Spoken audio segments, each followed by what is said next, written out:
የሰው ልጅ ታሪክ እጅግ አስፈሪው ምዕራፍ ላይ ደርሷል። ዛሬ የመካከለኛው ምስራቅ የጦርነት አውድማ ብቻም አይደለችም፣ የዓለም ፍጻሜ መጀመሪያ ወደ መሆንም ተቃርባለች። ሁኔታው ከቁጥጥር ውጭ ሆኗል። ጦርነቱ ከአረብ ምድር አልፎ እስከ አውሮፓ ተስፋፍቷል።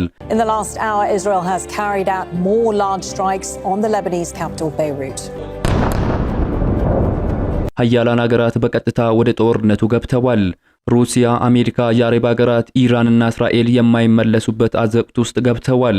Launched Operation Epic Fury, one of the largest, most complex, most overwhelming military offensives. ከሌሊት አንስቶ የቴል አቪቭና የኢየሩሳሌም ነዋሪዎች የሰሙት ድምጽ የቦምብ ድምጽ ብቻም አልነበረም፣ የሚሳኤል ዝናብ ነበር። ኢራን በመቶዎች የሚቆጠሩ ድሮኖችና የሚሳኤል ናዳዎችን አውርዳለች። ለዓመታት የማይበገር ተብሎ የተነገረለት የእስራኤል አይረን ዶም ጥቃት መመከት አቅቶት ሲዝልም ታይቷል። ህዝቡ በድንጋጤ ወደ ቦምብ መጠለያ ጣቢያዎች እየጎረፈ ባለበት በዚህ ሰዓት ከቴህራን የወጣው መረጃ ዓለምን አንቀጥቅጧል። የኔታንያሁ ቢሮ በኢራን ሚሳኤሎች ወድሟል። ጠቅላይ ሚኒስትር ኔታንያሁ ተገድለዋል በማለት ኢራን በይፋ ገልጻለች። የመኖሪያ ቤት ወይንም ሱቅ ሁለቱንም በአንድ ስፍራ ላይ ተሚር ፕሮፐርቲስ በከተማው እምብርት በሆነው ቡልጋሪያ ሳይት ዘመናዊ የመኖሪያ ቤቶችና ለንግድ ስኬት የሚሆኑ ሱቆችን በታላቅ ቅናሽ ይዘንላችሁ ቀርበናል። ባለ 1 መኝታ ከ60 ካሬ ጀምሮ፣ ባለ 2 መኝታ ከ95 ካሬ ጀምሮ እንዲሁም ባለ 3 መኝታ ከ125 ካሬ ጀምሮ፣ ለንግዶ ስኬት ደግሞ ዘመናዊ ሱቆችን ከአንደኛ እስከ 5ኛ ፎቅ የሚገኙ ለሽያጭ አቅርበናል። ቅድመ ክፍያ 20% ብቻ፣ የ30% ታላቅ ቅናሽ፣ ሙሉ ክፍያ ማለትም 100% ለሚከፍሉ ደንበኞች ብቻ የሚሰጥ ልዩ ስጦታ፣ የጋራ መዝናኛና መገልገያ የኮሚናል ስፔስ ተብሎ በልዩ ሁኔታ የተዘጋጀ፣ አካባቢው ቡልጋሪያ ዋና መንገድ ላይ ለትራንስፖርትና ለንግድ እጅግ ምቹ፣ አዲስ አበባን ቁልቁል የሚመለከቱበት ማራኪ ቪው። በ0982 53 53 19 አሁኑኑ ይደውሉ፣ የቤት ባለቤትም ይሁኑ። የእስራኤል ሰማይ አሁንም ግን በእሳት እየነደደ ይገኛል። እስራኤል በበኩሏ ዝምታን አልመረጠችም። በኢራን የኒኩሌር ጣቢያዎች ላይ እጅግ ጭካኔ የተሞላበትን የአየር ድብደባን ፈጽማለች። የኢራን የኒኩሌር ኃይል ድርጅት በናታንዝ ጣቢያ ላይ የደረሰውን ጥቃት ታሪካዊ ጥፋት ሲል ጠርቶታል። ይህ ብቻም አይደለም፣ አሜሪካም የአየር ድብደባዋን አጠናክራ ቀጥላለች። የአሜሪካ መካከለኛ እዝ ወይንም ሴንትኮም እንዳስታወቀው ከሆነ በአንድ ጀንበር 11 የኢራን የባህር ኃይል መርከቦችን አውድመዋል። ከሁለት ቀናት በፊት ኢራን መርከቦች ነበሯት፣ ዛሬ ግን የላትም የሚለው የአሜሪካ ዛቻ ጦርነቱ ምን ያህል የከፋ ደረጃ ላይ መድረሱን ያመለክታል። ፕሬዝዳንት ዶናልድ ትራምፕ በበኩላቸው ሰላም ሳይሆን ታላቁን ማዕበል አብስረዋል። ገና በከባድ ሁኔታ መምታት አልጀመርንም፣ ትልቁ ጥቃት በቅርቡ ይመጣል ብለዋል። ትራምፕ ጦርነቱን በሳምንታት ውስጥ ለመጨረስ ቢፈልጉም አስፈላጊ ሆኖ ከተገኘ ግን የአሜሪካ የምድር ጦር ወደ ኢራን ምድር እንደሚገባ ማረጋግጠዋል። በቀጠናው ያሉ የአሜሪካ የጦር ሰፈሮች በድሮን እየተደበደቡ ነው። በሳውዲ አረቢያ በሪያድ የሚገኘው የአሜሪካ ኤምባሲ ጭምር ተደብድቧል። ዓለም አቀፍ ድንጋጤው እዚህ ላይ ብቻ ማያበቃም። ኢራን የዓለም ኢኮኖሚ ደም ስር የሆነውን የሆርሙዝን የባህር ወሽመጥ በይፋ መዝጋቷን አረጋግጣለች። በዚህ ሰርጥ ለማለፍ የሚሞክር ማንኛውንም መርከብ በእሳት ይጋያል የሚል ማስጠንቀቂያንም አውጥታለች። ከ200 በላይ ግዙፍ መርከቦችን በባህር ላይ እንዲቆሙ ተደርገዋል። የነዳጅ ዋጋ $100 ሊያልፍ ነው። ዓለም ወደ ጨለማም እየገባች ይመስላል። ይባስ ብሎ ደግሞ ኢራን 11 የኒኩሌር ቦምቦችን ለመስራት የሚያስችል ዩራኒየም በእጇ ማስገባቷን በይፋ አረጋግጣለች። ሩሲያም ባልተጠበቀ ሰዓት ወደ ጦርነቱ ገብታለች። የተፈራውን እርምጃ ፕሬዝዳንት ቭላዲሚር ፑቲን ይፋ አድርገዋል። ታሪክ የማይረሳው አሳዛኝ ክስተት አሁን በዓይናችን ፊት እየተፈጸመ ይመስላል። ሀያላኑ ሀገራት ለጦርነቱ ቆርጠው ተነስተዋል። ዓለም በዚህ ፍጥነት ወዴት እያመራች ነው? በኢራንና በእስራኤል መካከል የተጀመረው ይህ እሳት መላውን የሰው ልጅ ይበላ ይሆን? ዝርዝሩንና አዳዲስ መረጃዎችን በዚህ ዘገባችን ወደ እናንተ እናደርሳለን። ቪዲዮ ላይክ እና ሼር በማድረግ አብሮነታችሁን ግለጹልን። ከየት ሀገር ሆናችሁ ይሄንን መረጃ እንደምትከታተሉ በኮሜንት መስጫ ላይ ጻፉልን። አዲስ የሆናችሁ ደግሞ ሰብስክራይብ በማድረግ አዳዲስና ተአማኒ መረጃዎችን ያግኙ። አሁን ወደ ዝርዝሩ እንሻገራለን። በመካከለኛው ምስራቅ ያለው ውጥረት ከቁጥጥር ወጥቷል። ጦርነቱ ከአረብ ሀገራት እስከ አውሮፓ ተስፋፍቷል። ሩሲያና የአረብ ሀገራት ወደ ጦርነቱ በቀጥታም ገብተዋል። ኔታንያሁ በሚሳኤል መመታታቸውን ኢራን አረጋግጣለች። ከሌሊት አንስቶ ኢራን ቴል አቪቭን ጨምሮ በበርካታ የእስራኤል ከተሞች መጠነ ሰፊ የድሮንና የሚሳኤል ድብደባን እየፈጸመች ትገኛለች። የእስራኤል የአየር ስርዓት መከላከያዎች የኢራንን ሚሳኤሎችን መመከት አቅቷቸው ዝለው ታይተዋል። በተጨማሪም በሪያድ የሚገኘው የአሜሪካ ኤምባሲ በድሮን ተመቷል። ኢራን በእስራኤል የተለያዩ ግዛቶች ላይ ያነጣጠሩ በርካታ ሚሳኤሎችን መተኮሷን የእስራኤል ጦር በዛሬው ዕለት ማስታውቋል። ጥቃቱን ተከትሎ በመላው ሀገሪቱ ለሚገኙ ዜጎች በስልካቸው የጥንቃቄ መልእክት የተላለፈ ሲሆን ሁሉም ነዋሪዎች በአቅራቢያቸው ወደሚገኙ የቦምብ መጠለያ ጣቢያዎች እንዲገቡም ጥብቅ መመሪያ ተሰጥቷል።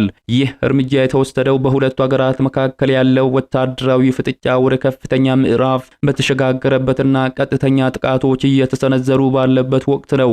የእስራኤል መከላከያ ሰራዊት እንዳመላከተው ከሆነ የአየር መከላከያ ስርዓቶች ከኢራን የሚሰነዘሩትን የሚሳኤል ጥቃቶችን ለማክሸፍና ስጋቱን ለመቀነስ በከፍተኛ ንቃት ላይ ይገኛሉ።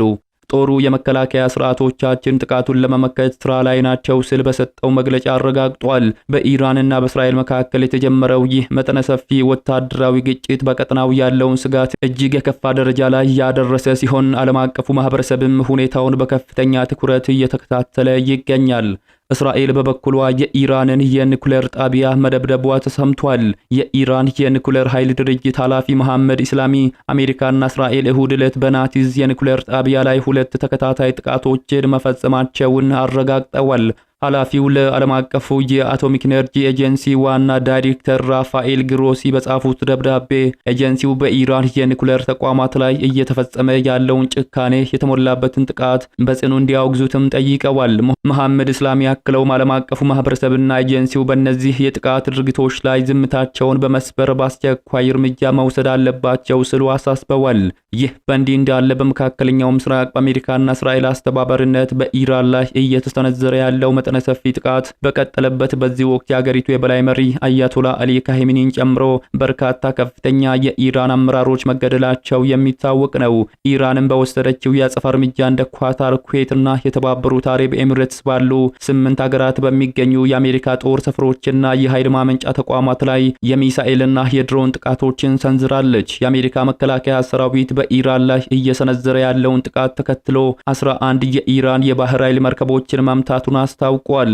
የአሜሪካ መከላከያ ሰራዊት መካከለኛ እዝ ከጥቃቶቹ አንዱን የሚያሳይ ተንቀሳቃሽ ምስልን በማያያዝ ባወጣው መግለጫ ከ2 ቀናት በፊት የኢራን አገዛዝ በኦማን ባህረ ሰላጤ ላይ 11 መርከቦች ነበሩት፣ ዛሬ ግን አንድም የለውም ብለዋል። ሴንትኮም አክሎም የኢራን አገዛዝ ለበርካታ አስርት ዓመታት በኦማን ባህረ ሰላጤ ዓለም አቀፍ የንግድ መርከቦችን ሲተነኩስና ጥቃት ሲሰነዝር ቆይቷል ብለዋል። ያ ዘመን አሁን አብቅቷል ሲል ገልጿል። የባህር ላይ የነጻ ጉዞ መብት ለአሜሪካና ለዓለም አቀፉ ኢኮኖሚ እድገት ላለፉት 80 ዓመታት እንደሚሰሶ ሲያገለግል መቆየቱን የጠቀሰው እዙ የአሜሪካ ጦር ኃይሎች ይህንን መብት ለማስከበር ጥበቃቸውን እንደሚቀጥሉ አክሏል።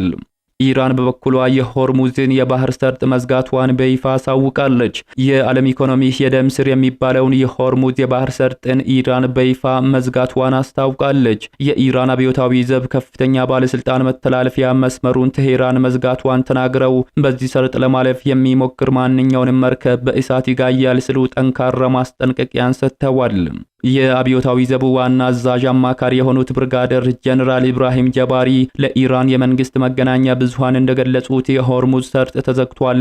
ማንም ሰው ለማለፍ ቢሞክር የአብዮታዊ ዘቡና መደበኛ የባህር ኃይላችን እነዚያን መርከቦች በእሳት ያጋያቸዋል ብለዋል። በአሁኑ ወቅት የኢራን እርምጃ ዓለም አቀፋዊ የኢነርጂ አቅርቦትን አደጋ ላይ የጣለ ሲሆን በዓለም አቀፍ የነዳጅ ገበያ ላይ ከፍተኛ መናወጥን ሊፈጥር እንደሚችል ከወዲሁ ተሰግቷል። ትልልቅ የጭነት መርከብ ድርጅቶች በሰርጡ በኩል የሚያደርጉትን ጉዞ በአሁኑ ሰዓት ሲያቆሙ ከ200 በላይ መርከቦች በሰርጡ ዙሪያ ቆመው እንደሚገኙም ተረጋግጧል። የሆርሙዝ ሰርጥ መዘጋት በዓለም አቀፍ ደረጃ በየቀኑ ጥቅም ላይ የሚውለውን 20% የነዳጅ መጠንን ያግዳል ተብሏል። የነዳጅ ዋጋ እስከ $100 ሊደርስ እንደሚችልም ከወዲሁ ስጋትን ፈጥሯል። ለጉዞ የሚከፈለው የኢንሹራንስ ዋጋም በከፍተኛ ሁኔታ በመጨመሩ የመርከብ ባለቤቶች በዚያ በኩል ለማለፍ ስጋት ገብቷቸዋል ሲል ሮይተርስ የዜና ወኪል ዘግቧል። ፕሬዝዳንት ትራምፕ በበኩላቸው ገና በከባድ ሁኔታ መምታት አልጀመርንም፣ ትልቁ ጥቃት በቅርቡ ይመጣል ብለዋል። የአሜሪካው ፕሬዝዳንት ዶናልድ ትራምፕ ከሲኤንኤን ጋር ቆይታን አድርገው ነበር። በዚህም በኢራን ላይ የሚሰነዘረው ታላቁ ማዕበል ገና መሆኑንና በቅርቡ ታላቁ እርምጃ እንደሚጀመር ገልጸዋል። ፕሬዝዳንት ትራምፕ የአሜሪካ ጦር በአሁኑ ወቅት የኢራንን አቅም እያዳከመ መሆኑን ገልጸው ገና በከባድ ሁኔታ መምታት አልጀመርንም፣ ትልቁ ጥቃት በቅርቡ ይመጣል ብለዋል። ጦርነቱ ረጅም ጊዜ እንዲወስድ እንደማይፈልጉና ቀደም ሲል 4 ሳምንት ይፈጃል ብለው አስበው እንደነበረ ገልጸው አሁን ግን ከታቀደው ጊዜ ቀደም ብሎ ጦርነቱን ለመጨረስ እየተንቀሳቀሱ መሆናቸውንም ተናግረዋል። ፕሬዝዳንቱ በጦርነቱ ትልቁ አስገራሚው ነገር ያሉት የኢራን ጥቃት ያረፈባቸው የቀጠናው አገራት የተባበሩት አረብ ኤሚሬትስ፣ ኳታር፣ ኩዌት፣ ባህሬን፣ ዮርዳኖስ በጦርነቱ ውስጥ በንቃት ለመሳተፍ መወሰናቸውን ነው። በጥቂቱ ይሳተፋሉ ብለን ጠብቀን ነበር፣ አሁን ግን በከፍተኛ ሁኔታ ለመሳተፍ ወስነዋል ብለዋል። ትራምፕ ከኒውዮርክ ፖስት ጋር ባደረጉት ቆይታ ደግሞ አስፈላጊ ሆኖ ከተገኘ የአሜሪካን የምድር ጦር ወደ ኢራን ለመላክ ያላቸውን እድል እንደማይዘጉትም አረጋግጠዋል። ኢራን በበኩሏ ኔታንያሁ ተገድለዋል በማለት አስታውቃለች። የኢራን አብዮታዊ ዘብ የኔታንያሁን ቢሮ ታርጌት ያደረገ ኢላማ መምታቱን አረጋግጧል። የኢራን አብዮታዊ ዘብ ዛሬ በሰጠው መግለጫ የኔታንያሁ ቢሮና የእስራኤል አየር ኃይል አዛዥ ዋና መስሪያ ቤት በከይበር ሚሳኤሎች መመታታቸውን ፋርስ የዜና ወኪል አረጋግጧል። የዜና ምንጮች ታይምስ ኦፍ እስራኤል፣ አጃንስ ፍራንስ ፕሬስ፣ ዘኢንዱና ሌሎችም ጥቃቱን ዘግበውታል። በእስራኤሉ ጠቅላይ ሚኒስትር ቤንጃሚን ኔታንያሁ ቢሮ ላይ በሚሳኤል ጥቃት ካደረሰች በኋላ የኔታንያሁ ጣፈንታ ያልታወቀ መሆኑንም ኢራን ገልጻለች። የእስራኤል ጠቅላይ ሚኒስትር ቢሮ ግን የኢራንን መግለጫ ሐሰተኛ በማለት ውድቅ አድርጎታል። ይሁን እንጂ በኢየሩሳሌም የአየር ጥቃት ማስጠንቀቂያ ደውል ቢሰማም በከተማ ውስጥ ሚሳኤል መውደቁን የሚገልጹ ሪፖርቶች እየቀረበ እንደሆነ የእስራኤሉ ዘ ታይምስ ኦፍ እስራኤል ዘግቧል። የኔታንያሁ ቢሮ ምንም አይነት ጉዳት እንዳልደረሰም ተነግሯል።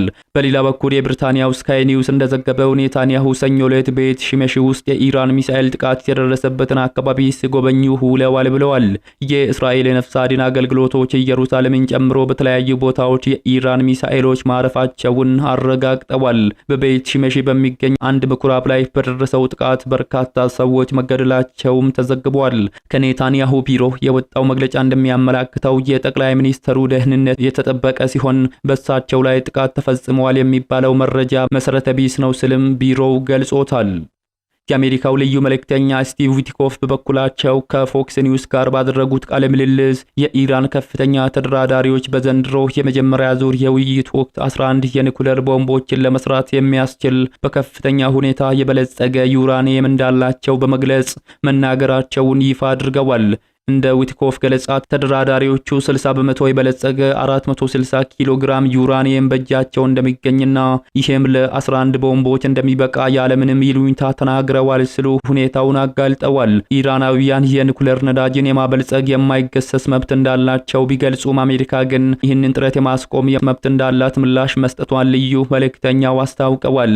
ዊትኮፍ አክሎም ኢራናውያኑ የዓለም አቀፉን ቁጥጥር ስርዓት ጥሰው ለኒኩሌር ቦምብ ዝግጁ ወደ መሆን ደረጃ በመድረሳቸው ኩራት እንደሚሰማቸው ማስተውለዋል።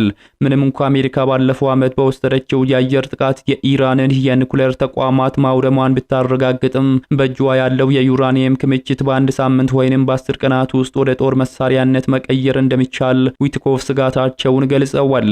ይሁን እንጂ ተቋማቱ በመውደማቸው ኢራን ይህንን የዩራኒየም ወደ ቦምብ የመቀየር አቅም እንደሚኖራት አሜሪካ ታምናለች። ፕሬዝዳንት ዶናልድ ትራምፕ ዊትኮፍንና ያሬድ ኩሽነርን ወደ ኢራን የላኩት ቴህራን የሚሳኤል ፕሮግራሟን እንድታቆም ለተላላኪ ቡድኖች የምታደርገውን ድጋፍ እንድታቋርጥና የኒኩሌር ማበልጸግ ስራዋን እንድታቆም የሚያስገድድ ስምምነት ላይ ለመድረስ ነበር። ይሁን እንጂ ተደራዳሪው እንደገለጹት ከሆነ ከኢራን ጋር ፍትሃዊ ስምምነት ላይ መድረስ የማይቻል መሆኑን ከሁለተኛው ስብሰባ በኋላ ግልጽ ሆኗል።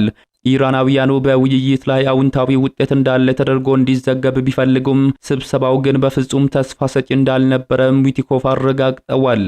በሌላ በኩል ሩሲያና የተባበሩት አረብ ኤሚሬትስ የተኩስ አቁም ስምምነት እንዲደረግ ጥሪ አቅርበዋል። ሁለቱ ሀገራት አሜሪካና እስራኤል ከኢራን ጋር በፈጠሩት ግጭት የተኩስ አቁም እንዲደረግ አስቸኳይ ጥሪ አቅርበዋል። ፕሬዝዳንት ቭላዲሚር ፑቲንና የተባበሩት አረብ ኤሚሬትሶች ፕሬዝዳንት ሙሐመድ ቢን ዛሂድ በኢራን አሜሪካና እስራኤል መካከል አፋጣኝ የተኩስ አቁም እንዲደረግ እንደሚፈልጉ ደጋግመው እየገለጹ ይገኛሉ።